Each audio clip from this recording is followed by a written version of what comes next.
So I, like many anxious but humble girl geniuses throughout history, would rarely claim to know what I'm talking about or have expertise in anything because, let's be honest, that would be crazy. But what I will say is I'm very often at the thrift store, and even more often than that, I'm stuck in my beautiful, albeit very silly and obsessive brain. Because of that, I think I actually do know what to look for at the thrift store. I know what I will genuinely be glad to have purchased, instead of being surrounded by like what could, I guess in theory, be argued is too many dust collectors. Dust collectors that, to be clear, obviously bring me so much joy and make my apartment quite frankly hell on earth for anyone who has a low capacity for whimsy, because this is a loser-free zone. Basically what I'm trying to say in so many words is that there are things that I know I won't regret buying at the thrift store because they will actually improve my day-to-day life, versus like, let's say hypothetically, buying a bunch of porcelain teddy bears that will give me a quick boost of serotonin for having gotten a good deal on something that, to be clear again, no one has ever really needed fundamentally. Anyway, today I'm going to be sharing things that I always look for at the thrift store because I know I won't regret buying them, although of course follow at your own risk because God forbid I stand behind an idea or a feeling. First thing that I always look for at the thrift store is kind of like general and almost unhelpful, but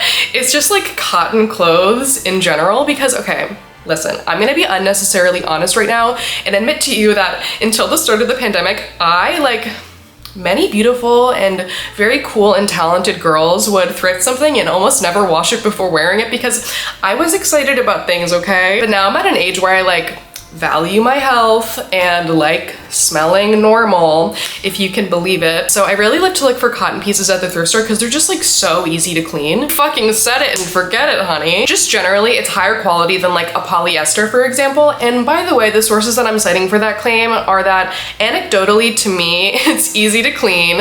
It feels like lightweight and breathable on my body. It isn't shedding, I don't know, thousands of microplastics that will end up in the bloodstreams of the people you love for the rest of time. Stuff like that. Anyway, I just generally feel like I'm gonna get more wear out of pieces that are cotton because I'm gonna be cleaning them more often, and therefore they're going to be like wearable more often, and I just like the way they feel on my skin. So I'm gonna show some things that I've thrifted that are cotton.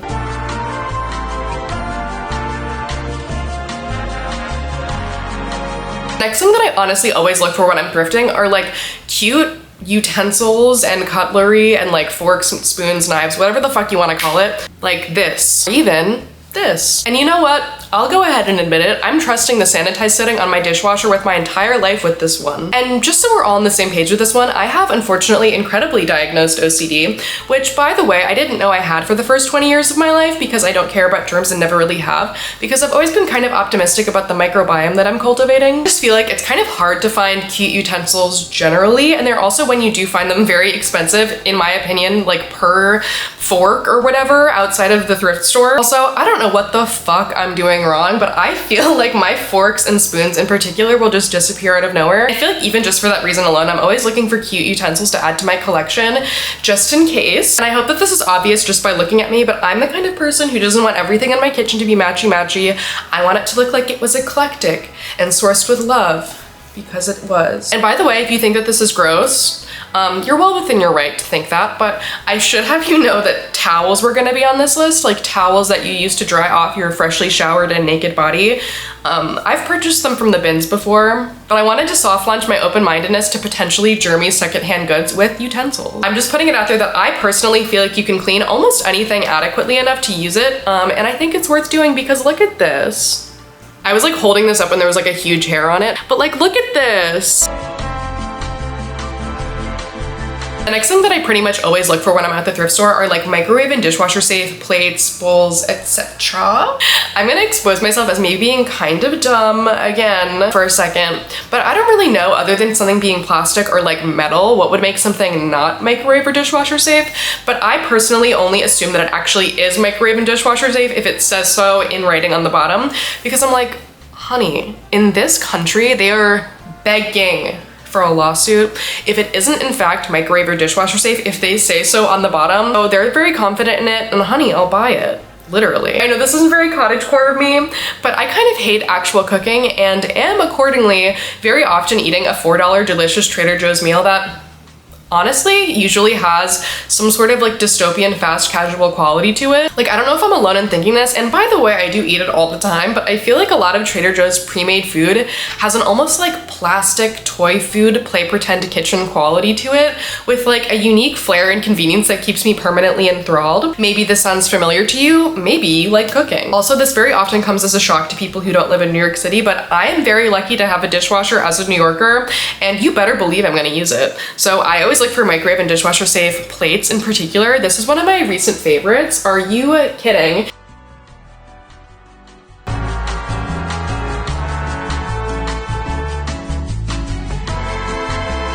Another thing I always look for at the thrift store that I kind of know I won't regret buying are like art and craft supplies, arts and craft supplies, if you will. In particular, I feel like I have a lot of luck, not to brag, finding very cute fabric and ribbon at the Savers locations near me. I feel like in addition to being just like a lot more reasonably priced than the fabric you'd find new, I, as an artist, am trying to be mindful of how much junk I put into the world. You know, when you're on Instagram and you get served an ad for something that's like so dumb and useless that you almost can't believe that it was made using increasingly limited resources that we have on this earth, I kind of want to avoid feeling like I'm producing that, and part of the way I do that is buying a lot of my art supplies secondhand. I want to make it abundantly clear, I don't think that if you don't have access to secondhand art materials, or even if you don't want to use them, that you shouldn't make art. I'm just saying that, to me at least, it feels even better to make art when it is made using secondhand materials, if that makes sense. Obviously, I'm a big proponent of just making art in general. Anyway, I use a lot of textiles in my art, and I feel like when I buy them secondhand, they're obviously cheaper, they have so much more character, and honestly, near me, they're just more readily available.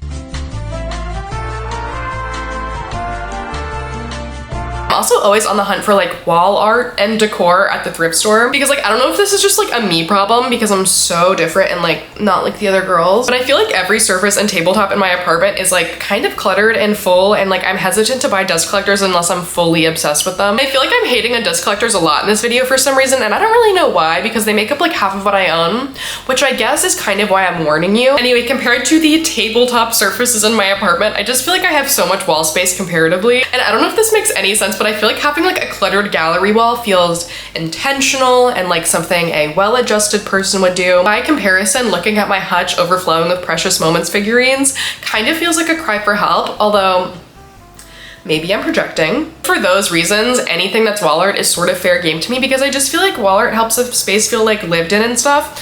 By the way, hilarious to be filming this against this background where I have nothing hanging up, even though I've lived here for about a year. My excuse for this setting is that I am very scared of things falling on me while I sleep. I had let the intrusive thoughts win and have accordingly not hung anything on the walls around my bed.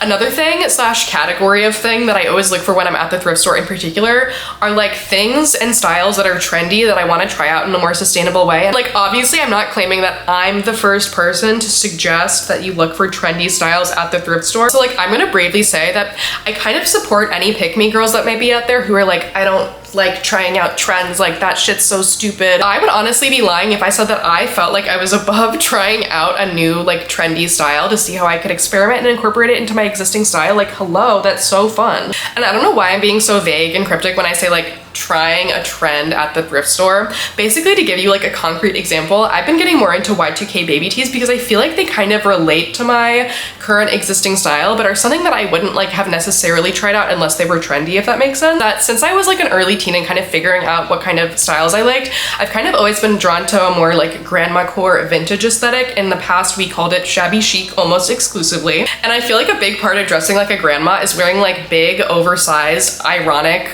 like graphic t-shirt. And so I feel like Y2K baby tees are sort of like a tangentially related side of grandma core in a way, if that makes sense, because it's like wearing like silly joke tees, sort of like the grandkid to the grandma core oversized t-shirt, if you will. Anyway, I'm not gonna sit here and like shame anyone who buys things that are trendy not at the thrift store, but I personally just feel, I don't know, more comfortable trying things out from the thrift store when I'm not entirely sure how they'll fit into my wardrobe, but they are things that I actually am interested in trying.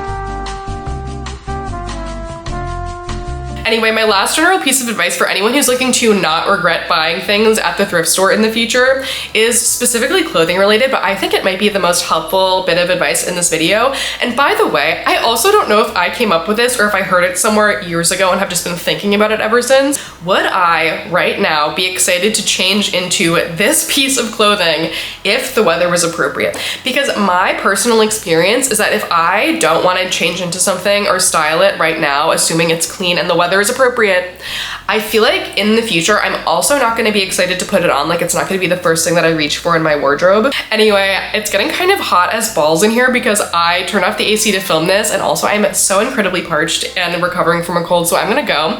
But thank you so much for watching. I hope this was even remotely helpful or at least entertaining, and hopefully I'll see you around another video. Bye!